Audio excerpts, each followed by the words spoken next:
Their impact is felt throughout New Zealand, in business, ऊर्जा आई है। उनके नेतृत्व, स्पष्ट विजन और मजबूत प्रतिबद्धता से भारत और न्यूजीलैंड की मित्रता को नई गति और नई दिशा मिली है।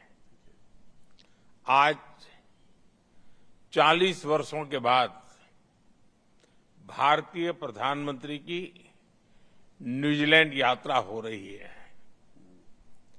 और मैं हमेशा कहता हूं कि बहुत सारे अच्छे काम हैं जो मेरे पहले वाले लोग मेरे लिए छोड़ के गए हैं, जो मैं पूरे कर रहा हूं। साथियों, ये हमारे संबंधों के एक नए अध्याय का शुभारंभ है। फ्रेंड्स, भारत और न्यूजीलैंड का लोकतांत्रिक मूल्यों में दृढ़ विश्वास हमें मिलकर आगे बढ़ने के लिए नेचुरल कंफर्ट प्रदान करता है। पिछले कुछ वर्षों में हमने हमारे संबंधों को अभूतपूर्व गति प्रदान की है। आज की बैठक में हमने हमारे सहयोग को नई गहराई और व्यापकता देने पर विस्तार से चर्चा की। हमने भारत न्यूजीलैंड संबंधों को स्ट्रेटेजिक पार्टनरशिप के स्तर पर ले जाने का ऐतिहासिक निर्णय लिया है। इसके अंतर्गत हम हर क्षेत्र में स्पष्ट लक्ष्यों और ठोस परिणामों के साथ आगे बढ़ेंगे। इस वर्ष हमने रिकॉर्ड समय में फ्री ट्रेड एग्रीमेंट किया। इस उपलब्धि से दोनों देशों के उद्योगों, किसानों और युवाओं के लिए नए द्वार खुलेंगे। हमें ट्रेड के साथ साथ ट्रस्ट, टेक्नोलॉजी और टैलेंट का ब्लूप्रिंट हम तैयार कर रहे हैं। पिछले 3 वर्षों में हमारे व्यापार में 50% से अधिक की बढ़ोतरी हुई है। हमें विश्वास है कि एफटीए अगले 5 वर्षों में हमारे व्यापार को 2 गुना करने का मजबूत आधार बनेगा।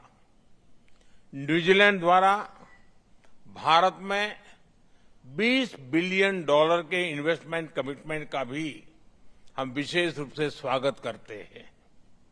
यह न्यूजीलैंड की कंपनीज को भारत की ग्रोथ स्टोरी में लॉन्ग टर्म पार्टनर बनने का अवसर देगा। फ्रेंड्स, हमारी स्ट्रेटेजिक पार्टनरशिप को सार्थक बनाने के लिए हम दोनों देशों की स्ट्रेंथ्स को प्रैक्टिकल कोऑपरेशन में बदल रहे हैं। फिनटेक के क्षेत्र में हम भारत के यूपीआई और न्यूजीलैंड के पेमेंट सिस्टम को जोड़ने पर आगे बढ़ रहे हैं। एग्रीकल्चर, डेयरी और फूड प्रोसेसिंग में हमने सहयोग का एक मजबूत खाका बनाया है। इसका लाभ हमारे किसानों और पशुपालकों को मिलेगा। ट्रेडिशनल मेडिसिन में न्यूजीलैंड और भारत दोनों की समृद्ध और जीवंत परंपराएं हैं। आज हमने हमारे स्वास्थ्य सहयोग में ट्रेडिशनल मेडिसिन की भूमिका बढ़ाने पर सहमति व्यक्त की। रक्षा और सुरक्षा में हमारा बढ़ता सहयोग हमारे गहरे स्ट्रेटेजिक ट्रस्ट का प्रतीक है। पिछले वर्ष किए गए डिफेंस कोऑपरेशन एग्रीमेंट से हमारे सहयोग का मजबूत ढांचा तैयार हुआ है। आज हमने इंडो पैसिफिक में मैरीटाइम कोऑपरेशन के लिए एक फ्रेमवर्क पर सहमति बनाई है। Bilateral naval exercise, logistic support और हाइड्रोग्राफी में सहयोग से हमारा आपसी तालमेल बढ़ेगा। फ्रेंड्स, हमारे संबंधों की सबसे मजबूत ताकत हमारे पीपल टू पीपल टाइज है। भारतीय समुदाय के लोगों ने अपने परिश्रम और टैलेंट से न्यूजीलैंड में विशेष स्थान बनाया है। उनकी देखरेख के लिए मैं प्रधानमंत्री लक्ष्मण, न्यूजीलैंड सरकार और न्यूजीलैंड के लोगों का आभार व्यक्त करता हूं। आज किया गया कल्चरल कोऑपरेशन एमओयू दोनों देशों के आर्ट, कल्चर, हेरिटेज तथा क्रिएटिव इंडस्ट्रीज में एक्सचेंज को गति देगा। न्यूजीलैंड भारतीय स्टूडेंट्स के लिए एक महत्वपूर्ण डेस्टिनेशन रहा है। हम न्यूजीलैंड की यूनिवर्सिटीज को भारत में कैंपस खोलने के लिए आमंत्रित करते हैं। इस वर्ष हम दोनों देशों के बीच खेल संबंधों की 100वीं वर्षगांठ मना रहे हैं। 100 साल पहले मेजर ध्यानचंद के नेतृत्व में हॉकी टीम ने यहां आकर जो इतिहास रचा था, वह हमारी खेल साझेदारी को आज भी प्रेरित कर रहा है। इस उपलक्ष्य पर हम दोनों देशों में कई स्पोर्ट्स इवेंट्स आयोजित कर रहे हैं। क्रिकेट के साथ साथ अन्य खेलों में भी सहयोग बढ़ाने के लिए हमने स्पोर्ट्स ज्वाइंट एक्शन प्लान बनाया है। हाल ही में भुवनेश्वर में न्यूजीलैंड रग्बी और रग्बी इंडिया के कोचिंग प्रोग्राम से अच्छी शुरुआत हुई है। फ्रेंड, वैश्विक मंच पर भी भारत और न्यूजीलैंड भरोसेमंद साझेदार और करीबी मित्र है। हमारा मानना है कि वर्तमान समय की चुनौतियों का सामना करने के लिए यूएन सहित अन्य वैश्विक संस्थानों में रिफॉर्म आवश्यक है। आतंकवाद के विषय पर कंधे से कंधा मिलाकर आगे बढ़ाने के लिए आज हमने ज्वाइंट वर्किंग ग्रुप का गठन किया है। भारत और न्यूजीलैंड के बीच सहयोग इंडो पैसिफिक में शांति, स्थिरता और सुरक्षा के लिए अत्यंत महत्वपूर्ण है। फ्रेंड्स, मैं आप सभी को माओरी नववर्ष मातृकी की हार्दिक शुभकामनाएं देता हूं। जिस तरह तारा समूह को यहां मातृकी नाम दिया गया है, जैसा आपने भी बताया, उसे भारत में प्राचीन काल से कृतिका नक्षत्र के रूप में जाना जाता है। मुझे विश्वास है कि मातृकी का यह वर्ष हमारे संबंधों को इन्हीं सितारों की तरह जगमगाने की प्रेरणा देगा। प्राइम मिनिस्टर लक्ष्मण, आपकी मित्रता, आपकी प्रतिबद्धता और मेरी न्यूजीलैंड यात्रा को यादगार बनाने के लिए मैं आपका आभार व्यक्त करता हूं। जैसे रग्बी में टीम वर्क और भरोसा जरूरी होता है, वैसे ही हम भी आपसी विश्वास के साथ आगे बढ़ेंगे।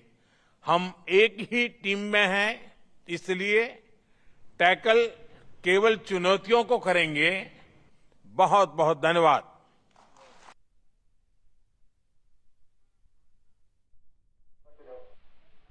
Yes, that was Prime Minister Narendra Modi attending the official gala lunch which is hosted by the New Zealand Prime Minister Christopher Luxon in Auckland, New Zealand. He delivered the opening remark after PM Luxon delivered his opening remarks. They hailed the India-New Zealand free trade agreement, which was signed, which was completed in a record time in this year. Moreover,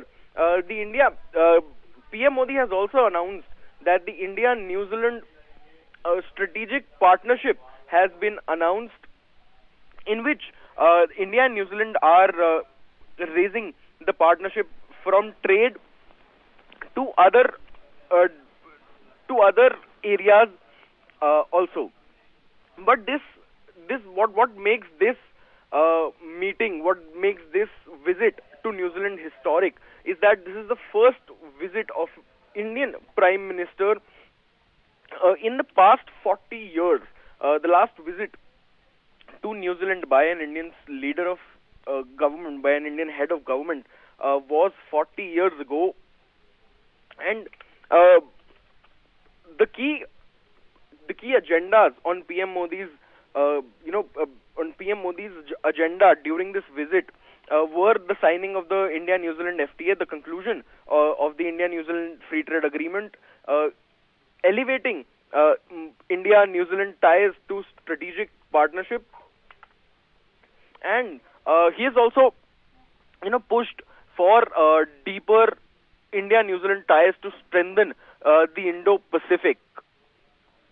PM said that deeper cooperation between India and New Zealand, both maritime nations, would give new strength to the Indo-Pacific. During his talks with Prime Minister Christopher Luxon, the meeting came during the final leg of PM Modi's three-nation tour, which largely focused on expanding cooperation in the Indo-Pacific amid China's increasing assertiveness in the region. Following the talks, the two sides signed a number of agreements to expand cooperation across multiple sectors. This, remember, as I told you earlier, this visit is the first by an Indian Prime Minister to New Zealand in the past 40 years and comes after the signing of India-New Zealand Free Trade Agreement. Remember, the India-New Zealand Free Trade Agreement was signed back on 27th of April and is now concluded.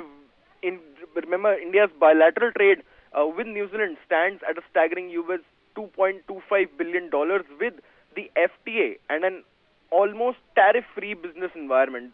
There is a strong likelihood of rapid growth. Both countries are also aiming to double their trade in goods and services by 2030, and that is what the free trade agreement will provide for. That is what PM Modi in his opening remarks also said. The free trade agreement is expected to increase India-New Zealand trade by 5-fold. The FTA's provision is of a $20 billion investment in India over the next 15 years. It is expected to drive a stronger economic partnership. Remember, New Zealand is home to over 3 lakh people of Indian origin who have been playing an important role in the country's politics, economy, and business. The talks between between PM Modi and PM Luxon underlined the push to deepen bilateral ties through stronger maritime, economic, and people-to-people links. That is what they said about. That is what they said. That it is not just about trade. It is the partnerships usually stand on trust. Partnerships usually stand on a very longer duration. During his delegation level talks, remember, PM also hailed the first visit by an Indian Prime Minister to New Zealand in 40 years. Moreover, he also hailed the India-New Zealand Free Trade Agreement. Back to studio. Viewers, was my colleague Yash Ahuja getting us all those details. And of course, this is an important visit, a big milestone in India-New Zealand ties. PM Modi, of course, is there in New Zealand, and he's, of course, mentioned the free trade agreement. Now, Prime Minister Narendra Modi held bilateral talks with New Zealand.